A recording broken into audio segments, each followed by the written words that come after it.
alguma coisa que a gente não falou, que vocês acham importante que a gente ainda fale? Eu acho que nós não falamos sobre intolerância religiosa. Ah, boa. Vamos lá. Eu até mandei algumas Ah, olha ilustrações, aí, né? isso aí. Isso é importante a gente falar. Eu acho importante a gente tocar nesse assunto, né? Essa intolerância religiosa, né? Esse crime, né? Aconteceu em São Paulo. Foi retirada do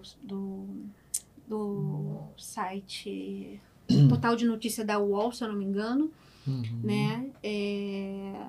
Assim, a intolerância religiosa, ela faz parte de um contexto estrutural, né? Que é o racismo estrutural que nós temos hoje dentro de um conceito de sociedade. Nós temos, vamos dizer, 3 tipos de conceito que elevam o racismo estrutural, que é o racismo individual, o racismo institucional e o racismo religioso, né?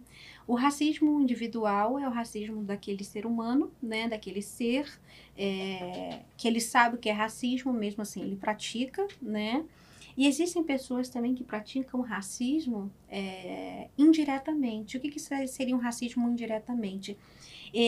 Ela acaba falando frases e tendo comportamentos pejorativos por uma questão de comportamento da sociedade, né? Então, ela acaba sendo racista indiretamente. Mas a gente sabe que, de uma certa forma, essa é uma forma de colocação. Mas, assim, racismo é racismo, né? Então, de todas as formas, indireta ou indireta, né? O racismo institucional, né, o racismo institucional, ele fala sobre as instituições, né? Então, aí fala aqui de uma casa do Rio de Janeiro, né? Isso aqui aconteceu aqui no Rio de Janeiro, isso. O coração da gente fica ferido Fica junto totalmente, com cada IBA, cada membro dessa cada casa, quartinha quebrada, que a gente sabe o quanto cada item desse foi comprado com tanto sacrifício, foi comprado com tanto amor.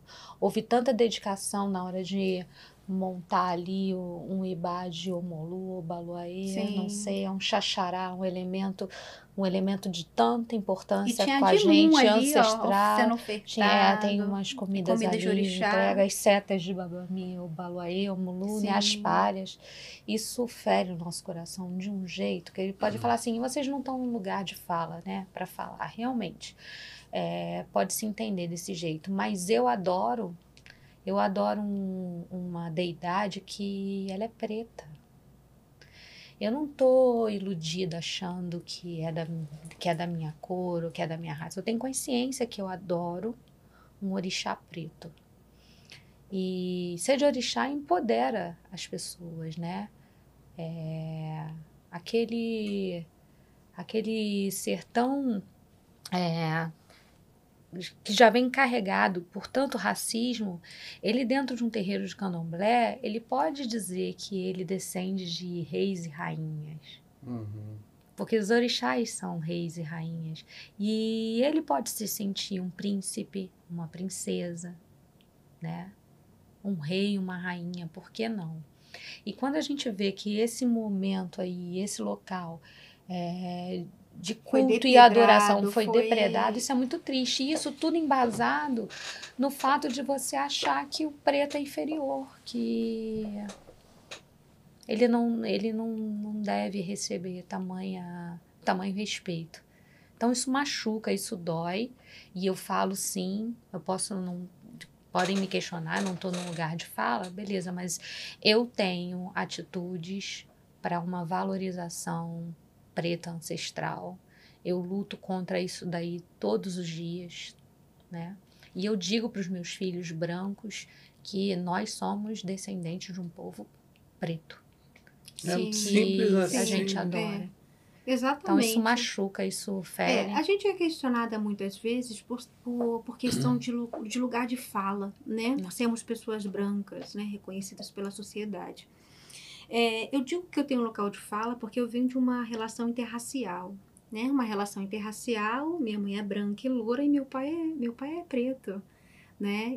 A minha avó descende de indígena, ou seja, tem uma miscigenação aí.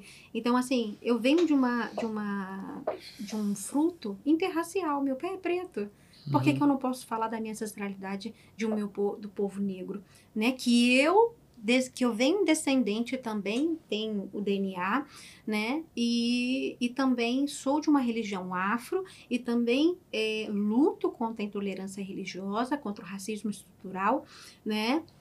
Defendo muito, então, assim, eu também estou no meu local de fala, porque eu estou junto com todos lutando contra isso, né? Então, assim, o racismo estrutural, ele nada mais é a base da sociedade através do colonialismo. É doente. Né? Ou seja, 500 anos, doente. Nós somos, botando 500 anos, né?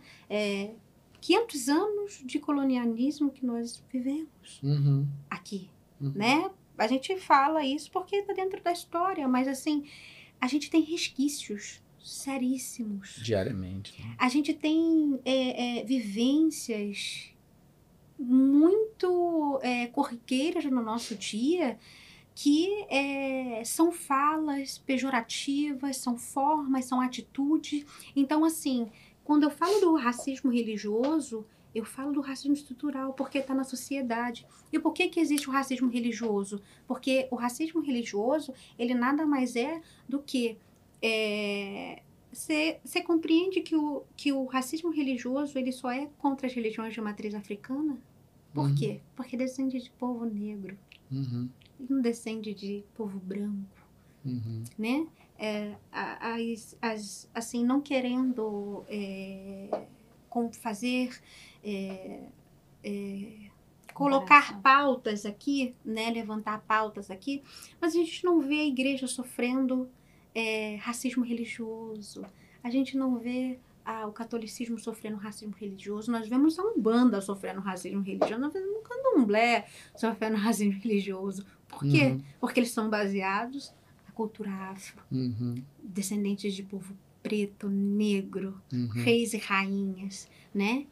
Então, assim, a intolerância religiosa, ela partiu do conceito daí, por conta das religiões, né? E hoje nós temos uma lei que nos protege, mas não nos protege tanto assim, porque é muito triste a gente ver casos assim, como eu já tive casos de um amigo também, isso lá em Pernambuco, né? Que é onde queimaram o axé dele, né? E no lado, né, tinha um templo, né, de uma outra religião, né? Então, assim, são assuntos polêmicos? São, mas eles precisam ser tocados. Sim. Eles precisam ser tocados na ferida, porque isso, de fato, acontece o tempo todo, né? E falando sobre isso, e eu mesma sendo uma pessoa branca, eu viajei há pouco tempo, né, para o exterior, e eu fui barrada na França, e eu fui barrada na chegada, finalizando a minha viagem em Portugal, que eu iria ficar poucos dias, e eu fui simplesmente barrada pelos meus ideias, né? Eu não tinha nada... Pulseiras, são pulseiras. Ideias, né? Pelas minhas... as minhas pulseiras, né? Então, eu simplesmente fui barrada, eu não estava com nada de metal, nada que pudesse... Eu fui barrada porque... A policial veio me revistar e pegar, e ao mesmo tempo ela pegar, ela puxar para olhar, e mesmo ela vendo que, sabe, ela viu que na minha mão estava escrito Oxum, que estava escrito Exu. Então, assim, isso foi muito desagradável, né? Isso aconteceu na França e aconteceu na minha chegada em Portugal, né? Na França, o lugar da bolsinha onde ficam os meus lequés, que são os fios de conta, né? E os meus ideias, que são as pulseiras e mais os meus patuais e tudo mais de proteção, eles fizeram um teste de droga, de tudo que podia ser feito, não fizeram um restante da minha bolsa, mesmo sendo uma pessoa branca. Então, assim, isso... Só o fato de ver qualquer coisa que ligue à religião já te joga Exatamente. para um campo do... Eu falo assim, que Exatamente. eu tenho um costume de dizer, né? Para mim, o candomblé, ele não é uma religião, é minha filosofia de vida. Né? É uma filosofia afrocentrada. Mas ainda hoje eu preciso dizer que a religião, para pelo menos na lei dos homens, ser pautada pelo Estado laico. Está na nossa Constituição. Porque se não fosse o respeitada. Estado laico ainda dando esse suporte, esse apoio constitucional, eu nem sei o que seria da gente hoje. É lógico que o orixá nunca vai morrer. enquanto existir uma planta, enquanto existir alguém respirando, enquanto existir uma pedra no caminho, vai existir o orixá. Mas o culto poderia estar muito mais impactado. Sem e dúvida. Que bom que a gente ainda consegue se colocar numa identidade de religião para ter pelo menos a pauta do Estado laico a nosso favor. E eu, assim, ao mesmo tempo que eu reforço o Estado laico, eu também vejo, como eu estava falando sobre a questão do racismo, que é o institucional, né, que estão por trás de instituições que podem nos favorecer e que a grande maioria é grupos de branco, né, eles estão ali para fazer leis, eles estão ali para fazer movimentos para nos proteger. Não proteger só as religiões de matriz africana, mas proteger também o povo negro desse país.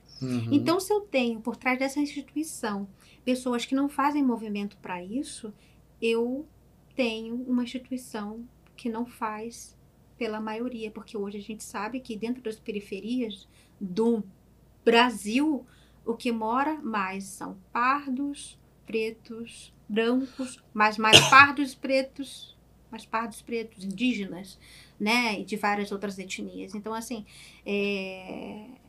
a gente não ter dentro da instituição pessoas que nos protegem, mesmo que deveriam nos proteger, é muito complicado, né? E o racismo estrutural, que ele é amplamente, né, dentro desses 3 conceitos que eu citei, ele é amplamente a sociedade colonizada, mesmo que digam que tem após a questão da pós-colonização, que eu não acredito nisso, porque se teve a colonização e tem pós, deveria ter uma melhora. Nós não temos uma melhora. Né? Nós temos cada vez mais casos de intolerância que vai aumentando cada vez mais. Mas com fé a gente vai conseguir. Com fé a gente vai conseguir, né? E nós temos cada vez mais movimentos e pessoas engajadas nesse ato e nesse movimento. Então, assim, é isso que a gente quer, que as pessoas não tenham medo, que as pessoas cada vez mais se reúnam, né? Pessoas de axé se reúnem em movimentos contra o racismo religioso, contra a intolerância religiosa, para que a gente possa combater, né? E não fazer com que a gente seja tolerados. A gente não precisa ser tolerado, a gente tem que ser aceitos, né? Respeitados, né? É uma questão de... A questão do ser humano realmente é muito rudimentar emocionalmente, assim, na minha opinião, ainda. Acho que ainda faltam muitos milhares de anos, talvez, para que o ser humano se torne um... Porque pela gente ver, a história é cíclica e a gente vê esse tipo de coisa acontecendo desde que o mundo é mundo, né? Assim, a gente só vai mudando de nomes